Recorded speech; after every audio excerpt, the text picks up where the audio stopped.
వల్ల చర్చోపచర్చ జరిగిన దాన్ని జోలికి పోను. కానీ ఒకటి మాత్రం చేయాల్సిన అక్కర ఉంది. ఎందుకంటే అవగాహన లేదు, అవగాహన ఉంది అని పక్కకు పెడితే దాని పైన ఉన్న అన్నారం, ఇంకా దానిపైన ఉన్న సుందిల్లా, ఆ పైన ఉన్నటువంటి ఎల్లంపల్లి, ఇవన్నీ కూడా ప్రాజెక్టు వాళ్ళు డ్యాములు కానీ లేకపోతే వాటి పంప్ హౌజులు కానీ వాళ్ళ మోటార్లు కానీ పర్ఫెక్ట్గా ఉన్నాయి. కాబట్టి ఇక్కడ ఈ కన్నెపల్లి పంప్ హౌజులలో ఇక్కడ ఉండే సుగుణం ఏంటంటే, కన్నెపల్లి పంప్ హౌజులు ఏవైతే ఉన్నాయో ఒక 50,000 క్యూసెక్ నీళ్ళు వచ్చినా కూడా ఈ పంప్ హౌజ్లో నీళ్ళు వచ్చే ఆస్కారం ఉంటుంది.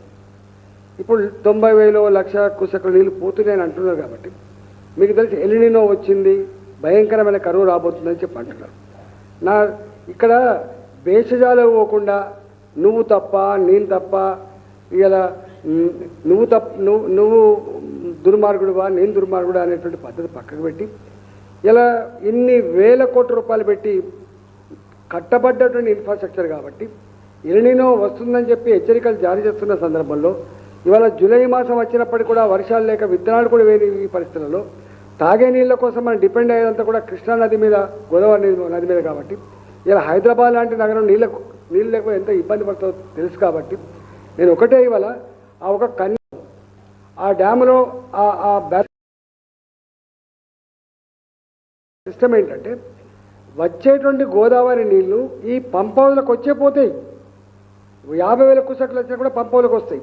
అక్కడ దాని పంపింగ్ కెపాసిటీ ఇప్పుడు ఇన్స్టాలేషన్ ప్రకారంగా 2 TMs లేదు. కాబట్టి 2 TMs అంటే 25,000 క్యూసెక్ల నీళ్ళు వస్తే ఆ 2 పంప్ హౌజ్లు పనిచేస్తాయి. కాబట్టి ఎందుకు ఆ పంపులు ఆపరేట్ చేసి నీళ్ళు ఇచ్చుకోవచ్చు కదా.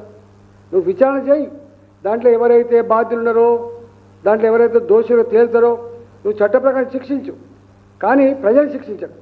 తెలంగాణ రైతాంగాన్ని, తెలంగాణ ప్రజాని కానీ శిక్షించే అధికారం నీకు లేదనే విషయం మీరు మర్చిపోవద్దు. రేవంత్ రెడ్డి గారు, నువ్వు బ్రాడ్గా ఆలోచించు. ఇప్పుడు ప్రతిదీ కూడా నేను ఒక చిన్న ఎగ్జాంపుల్ చెప్తాం. ఆ ప్రభుత్వం చేసింది కాబట్టి నేను చేయను అనే పద్ధతి తప్పు కదా. ఎప్పుడో రాజశేఖర్ గారు ఆరోగ్యశ్రీ ప్రవేశపెట్టిండు. ఇవాళకి అది మంచి స్కీమ్ కాబట్టి ప్రజలు ఏ ప్రభుత్వమైనా అనుసరిస్తుంది. ఇవాళ ప్యాడీ పర్చేజ్ స్కీమ్ ఉన్నది మనకు. మరి డీసీపీ స్టేట్ మనది, వేరే స్టేట్లకు కాదు. 100% డీసీపీ స్టేట్ మనది. అంటే మొత్తం పంట అంతా కూడా మనమే కొనేటువంటి సిస్టమే డీసీపీ సిస్టమ్ అంటే డీసెంట్రలైజేషన్ ప్రొక్యూర్మెంట్ సిస్టమ్. ఇలా ఆచరిస్తూ ఉన్నాం. ఇలా ఫీ రియంబర్స్మెంట్ ఉంది, మంచి స్కీము, పేదవాళ్ళకు చదువుకోవడానికి ఆచరిస్తూ ఉన్నాం. ఇవాళ కాళేశ్వరం ప్రాజెక్ట్ కట్టబడ్డది. కాళేశ్వరం అనగానే ఒక కన్నెపల్లి పంప్ హౌజ్లో లేకపోతే కాళేశ్వరం అదే కాదు కదా. ఇది అనేక రకాల డ్యాములు ఉన్నాయి, దీంట్లో అనేక రకాల పంప్ హౌజులు ఉన్నాయి, 1000 కిలోమీటర్ల పైప్ లైన్లు ఉన్నాయి, దానికి లింక్ చేయబడినటువంటి చెరువులు ఉన్నాయి, ఇవన్నీ ఉన్నాయి. కాబట్టి ఒకటి కుంగిపోగానే దాన్ని మొత్తం పక్కకు పెట్టేసి ఇక చూసినవా ఇది మొత్తం పోయింది కాబట్టి రేపు తాగే నీళ్ళు దొరకవు, రేపు గొడ్డు గోదొకటి నీళ్ళు దొరకనటువంటి నువ్వు మెసేజ్ పంపాలనేటువంటి మూర్ఖ ప్రయత్నం బంద్ చేసి నువ్వు తక్షణమే వాటిని రిపేర్ చేసి నీళ్లు పంపు చేయమని చెప్పి నేను డిమాండ్ చేస్తున్నాను.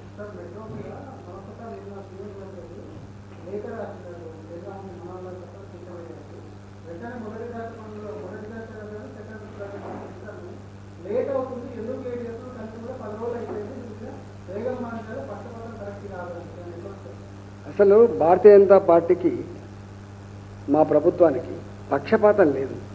మీరు అంటే ఇంత దుర్మార్గమైన ప్రచారం చేస్తున్నంటే మీడియా ఉందని, మీడియా మేనేజ్మెంట్ అవుతుందని, సోషల్ మీడియాలో ఏదంటే అది చెప్పుకోవచ్చు అని చెప్పి పిచ్చి ప్రయత్నం బంద్ చేసి నేను అంటున్నా 100% తెలంగాణ రాష్ట్ర బీజేపీ పార్టీగా మేము సంపూర్ణంగా కోరుతున్నాం.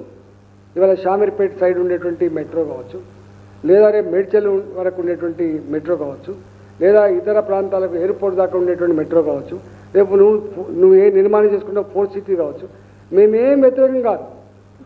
మేము అలా ఏంటంటే పద్ధతి ప్రకారం చేసుకో, మేము కూడా సపోర్ట్ చేస్తామని చెప్పినాం. చేస్తున్నాం.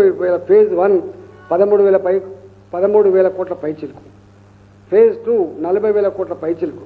ఇవాళ మా కట్టర్ గారే దాన్ని చూస్తూ ఉన్నారు. తప్పకుండా అది తొందరగా రావడంలో భారతీయ జనతా పార్టీ మంత్రులుగా, భారతీయ జనతా పార్టీ ఎంపీలుగా